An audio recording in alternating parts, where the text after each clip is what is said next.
টানা কয়েকদিনের বৃষ্টির জেরে বাড়ছে রাজ্যবাসীর দুর্ভোগ। ডুবে গিয়েছে একাধিক নিচু এলাকা। তার মাঝে এবার জল ছাড়তে শুরু করেছে ডিভিসি। শনিবার মাইথন ও পাঞ্চেত জলাধার থেকে জল ছাড়ার কাজ শুরু হয়। দুই জলাধার থেকে ৪৮,০০০ কিউসেক জল ছাড়া হয়েছে বলে জানা গিয়েছে। ডিভিসি জল ছাড়ার ফলে একাধিক নদীর জলস্তর বাড়ছে। আশঙ্কা করা হচ্ছে ডুবতে পারে হাওড়া, হুগলি, পূর্ব বর্ধমানের নিচু এলাকাগুলি। এবার জলের তোড়ে একাধিক জেলার সেতু ভেঙে পড়ার ঘটনা সামনে এলো। বাঁকুড়ার কতুলপুরের ডিঙাল খালপাড়ের বাসিন্দারা এখন যাতায়াতের বড় সমস্যার মুখে। খালের মাঝখানে কোনো রকমে সেতু নিজের অস্তিত্ব টিকিয়ে রাখলেও তা দিয়ে খাল পারাপার চলে না। ভারী বর্ষায় সেই খালই এবার গিলে খাচ্ছে দুপাড়ের ৩ ফসলি জমি। প্রতিদিন একটু একটু করে খাল এগিয়ে আসায় বিঘের পর বিঘে জমি হারানোর যন্ত্রণা নিয়ে দিন কাটাচ্ছেন বাঁকুড়ার কতুলপুর ব্লকের ডিঙাল খালপাড়ের বাসিন্দারা। প্রশাসন ব্রিজ পুনর্নির্মাণের উদ্যোগ নিয়েছে। ওই ব্রিজটা নিয়ে আমাদের প্রশাসন যথেষ্ট তৎপর আছে। ওই ব্রিজটাকে ইমিডিয়েট প্রশাসন নিঃসন্দেহে নিশ্চিত থাকুন প্রশাসন স্টেপ নেবে। একইভাবে লাগাতার বৃষ্টির জেরে প্লাবিত ঘাটালের বিস্তীর্ণ অংশ।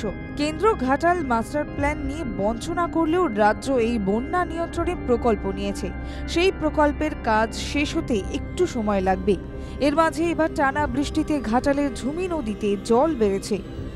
ভেসে আসছে কচুরিপানা। কচুরিপানার চাপে ৭টি বাঁশের সাঁকো ভেঙে ভেসে গিয়েছে। ৪টি গ্রাম পঞ্চায়েতের বেশ কয়েকটি গ্রাম যোগাযোগ বিচ্ছিন্ন হয়ে পড়েছে। শনিবার সকালে এলাকাতে আসেন ঘাটালের এসডিও সুমন বিশ্বাস। তিনি এলাকা পরিদর্শন করেন। এখনো পর্যন্ত নদীর জল বিপদ সীমার নিচ দিয়েই বইছে। তার মাঝে ভেঙে গেছে বাঁশের সাঁকো। জলস্তর বেড়ে যাওয়ায় শঙ্কায় সকলে। যারা এপার থেকে যায় তাদের পক্ষে এই সমস্যা হচ্ছে, এখন নৌকা করে পারাপার করতে হয়। ব্রিজটা হচ্ছে, ব্রিজটা এখনও সময় লাগবে। আশা করি এই বছর বা সামনের বছর হয়তো শেষ হবে, সামনের বছর শেষের দিকে। তো চেষ্টা করতে হবে ব্রিজটা তাড়াতাড়ি করার। এই ব্রিজটা তাড়াতাড়ি কমপ্লিট হয়ে গেলে, অ্যাপ্রোচ রোডগুলো কমপ্লিট হয়ে গেলে আমাদের এই পারাপারের ভোগান্তিটা কমবে। সাঁইথিয়া শিউরির যোগাযোগ বিচ্ছিন্ন হয়ে পড়েছে। শুক্রবার রাতে সাঁইথিয়ার ময়ূরাক্ষী নদীর ওপর থাকা ভাসা ব্রিজ জলের তলায় চলে যাওয়ার কারণে বৃহস্পতিবার থেকে দক্ষিণবঙ্গের বিভিন্ন জেলার পাশাপাশি বীরভূমে প্রবল বৃষ্টির ফলে ময়ূরাক্ষী নদীতে জল বাড়ে এবং তার ফলেই শুক্রবার রাতে ভাসা ব্রিজ পুরোপুরি জলের তলায় চলে যায়। অন্যদিকে এদিন ময়ূরাক্ষী নদীর তিলপাড়া ব্যারেজ থেকে নতুন করে ৫,০০০ কিউসেক জল ছাড়া হয়েছে বলে জানা যাচ্ছে। এর ফলে পরিস্থিতি এখনই ঠিক হওয়ার কোনো সম্ভাবনা নেই। অন্যদিকে সাঁইথিয়ার যে নতুন ব্রিজ রয়েছে সেটির অবস্থাও খারাপ হওয়ার কারণে মেরামতি চলছে এবং ওই ব্রিজ দিয়ে যাতায়াত বন্ধ করা হয়েছে। স্বাভাবিকভাবেই একমাত্র ভরসা ময়ূরাক্ষী নদীর উপর থাকা ভাসা ব্রিজ, যা এখন জলের তলায় চলে যাওয়ার কারণে যোগাযোগ পুরোপুরি বিচ্ছিন্ন।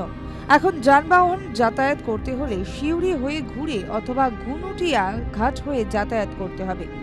এছাড়া রেলপথ ধরে যাতায়াত করতে পারবেন সাধারণ মানুষেরা।